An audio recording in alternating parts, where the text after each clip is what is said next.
Good morning. This is our report for Region 1. This is Ken.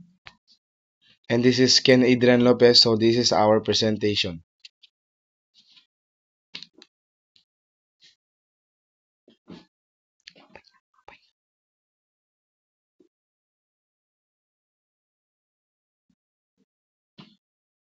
Ito yung mapa ng Region 1. Makikita dito Luzon, Visayas, Mindanao. At sa kabila naman, mauna ang Ilocos Norte, Ilocos Sur, La Union, Pangasinan. Location is It is located in northwestern portion of Luzon. It is bounded on the north by the Babuyan Channel, on the south by Central Luzon, on the west by South China Sea, and on the east by Cordillera Mountain Range.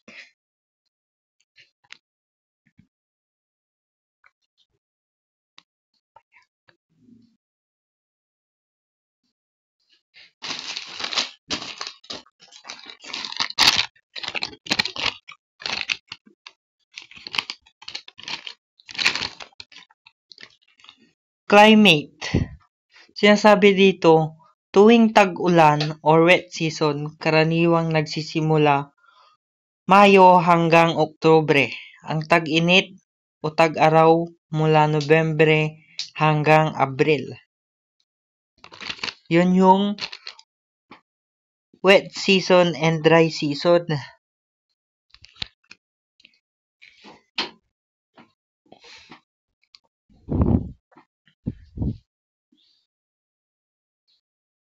Language. Ilocano, Pangasinan, Tagalog, Filipino.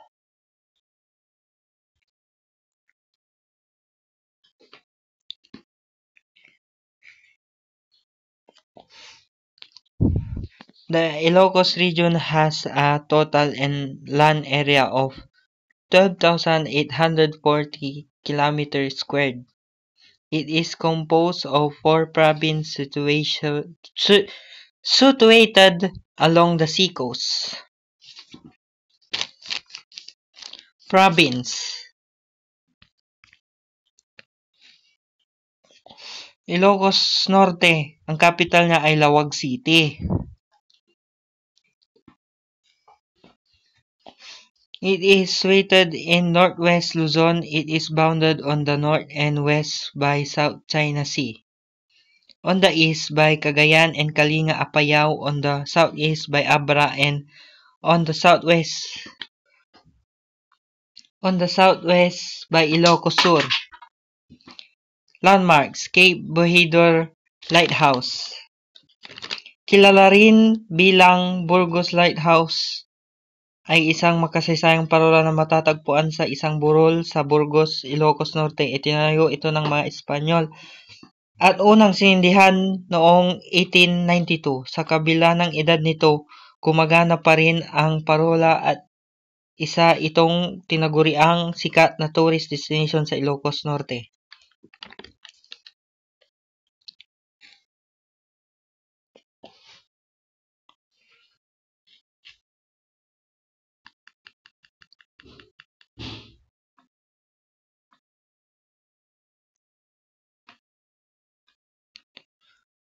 Balay Til-ili. Balay means house. Til-ili refers to the small community or town. Ang bahay ay kilala sa disenyo nitong panahon ng Kastila. Nagtatampok ng makapal na brick wall.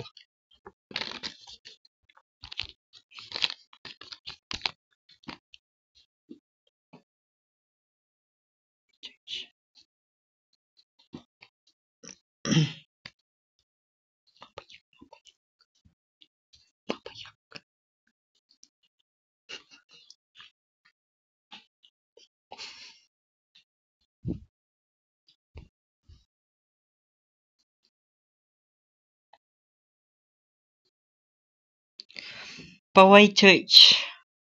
Ang Poway Church na kilala rin bilang San Agustin Church ay isang makasaysayang simbahang Romanong Katoliko sa Poway, Ilocos Norte, Philippines. Itinayo noong 1710.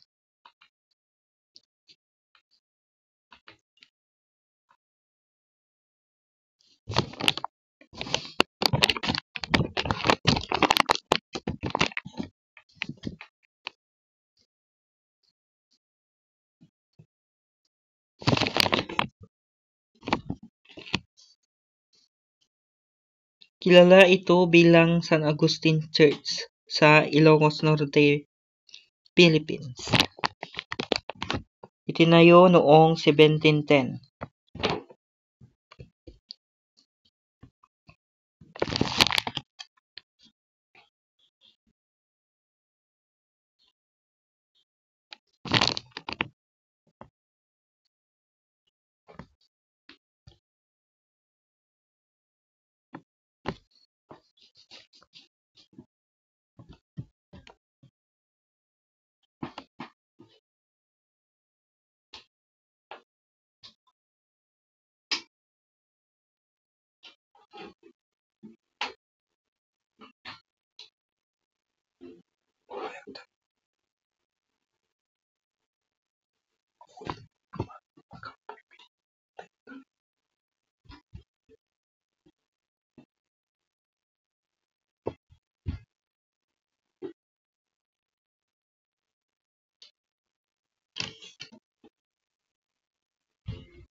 Ang Poway Church na kilala rin bilang San Agustin Church ay isang makasaysayang simbahang Romano-Katoliko sa Poway, Ilocos Norte, Pilipinas. Hometown din nila Juan Luna and Ferdinand Marcos Sr.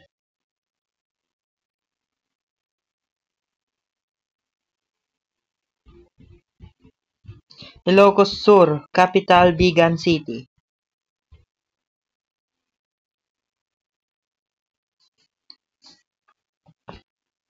It is bounded on the north by Ilocos Norte, on the south by Benguet and La Union, on the west by the South China Sea, and on the east by Abra and Mountain Province.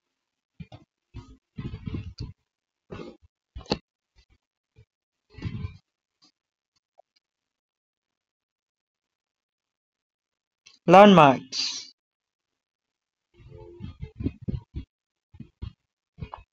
Pinsal Falls. Ang Pinsal Falls ay isang malawak at magandang talon na matatagpuan sa Santa Maria, Ilocos Sur. Kilala ito sa malalawak na batuhan at natural na hinubog ng mga batis parang malalaking footprint.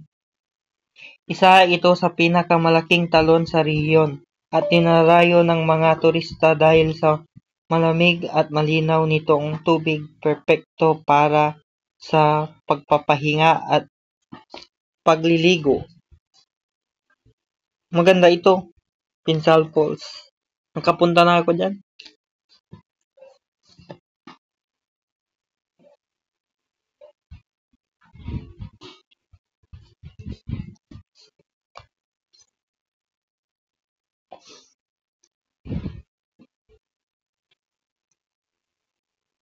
Solvic Beach in Narbagan. Ang Solvic Beach ay isang baybaying may malabatong dalampasigan na matatagpuan sa Narbagan, Ilocos Sur. Sikat ito dahil sa malilinaw na tubig, kahangahangang rock formations at magandang tanawin. Binibisita ito ng mga turistang pumupunta dito.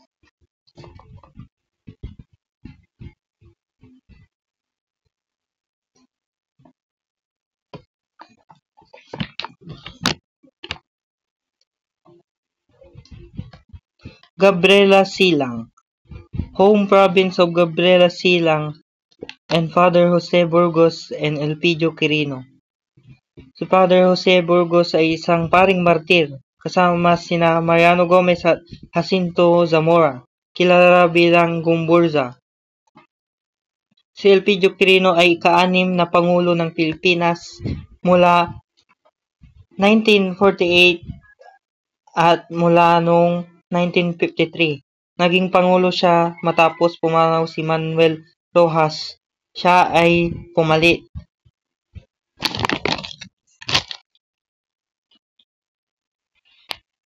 La Union. Capital of La Union is San Fernando City. Ang La Union ay isang sikat na destinasyon sa Silangang Luzon, lalo na sa mga mahilig mag-surfing at Beach Adventures, narito ang ilan sa mga kanilang pasyalan. San Juan, tinuring surfing capital of the North, perfecto para sa mga surfing beach lovers. Tanggalan Falls, isang magandang talon na pwedeng languyan abot sa pamamagitan ng turik. Pebble Beach, natatangi dahil sa makinis at makulay na bato sa halip na buhangin.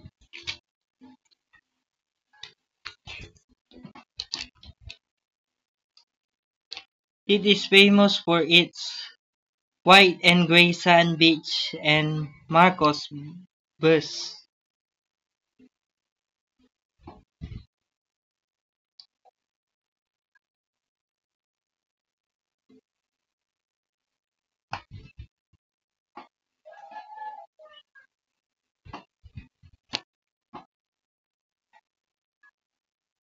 Home of Diego Silang. Si Diego Silang ay nakatira sa Aringay, La Union. Siya ay pinaslang noong 1763 ng isang kaibigang inutusan ng mga Espanyol. Pagkatapos ng kanyang kamatayan, ipinagpatuloy ng kanyang asawang si Gabriela Silang ang laban.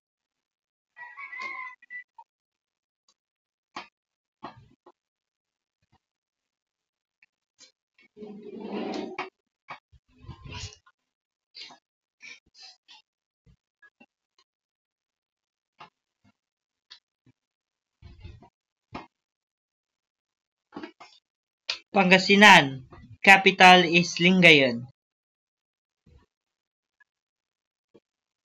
The name of the province literally means the place where salt is made. Ginagawa ang mga asin dito. Sila ang nagsusupply ng asin. Landmarks.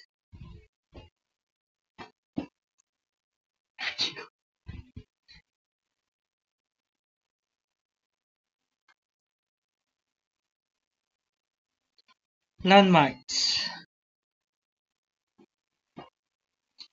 100 Islands in Alaminos. Ang 100 Islands ay isang tanyag na tourist destination sa Alaminos, Pangasinan. Binubuo ito ng 124 na pulo tuwing tagtuyot, 123 kapag mataas ang tubig. Nawala ang isa. Kaya 123.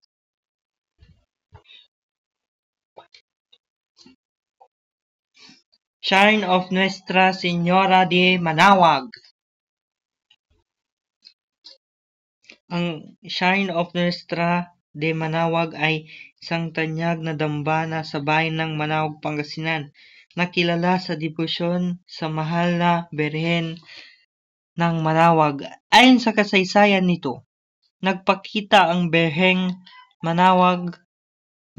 Maria pala, sa isang magsasaka noong 1601 at hiniling na ipatayo ang isang simbahan sa lugar.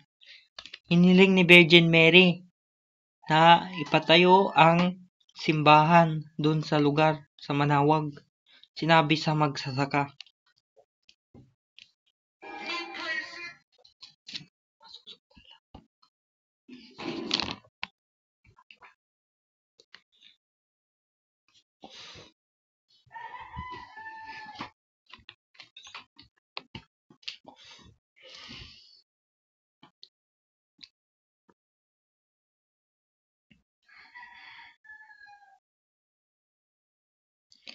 Pedro Bucanag, father of Ilocano poetry and literature.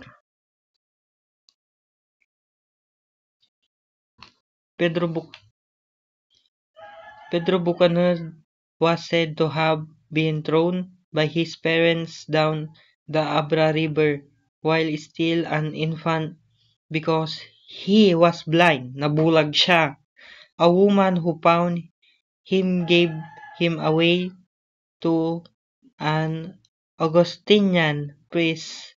He was Pedro Bucanag. He was cared for, and sent to school. Binalik sa eskwelahan until he became proficient in Spanish and some Toy Ilocano dialect.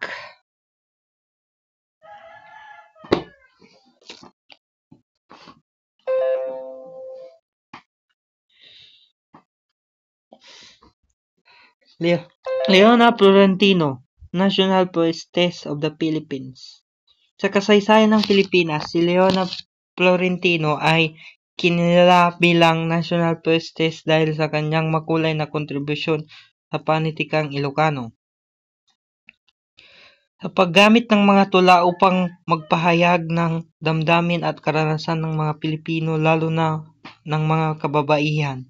Siya ay tinuring na isang simbolo ng katalinuhan at lakas ng loob ng kababaihan sa Pilipinas dati.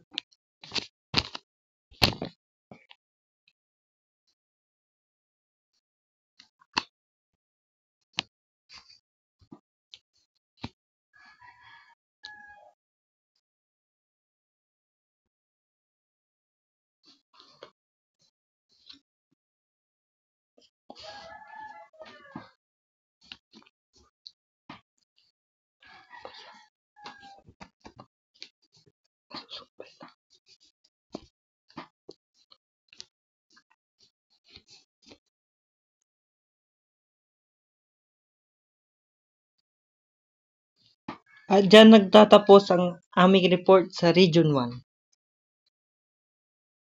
Ito ang mga I'm Kenzie Buaraw. And Ken Adrian Lopez. At dyan na nagtatapos ang history ng Region 1. Bye-bye. Bye-bye. Thanks for watching!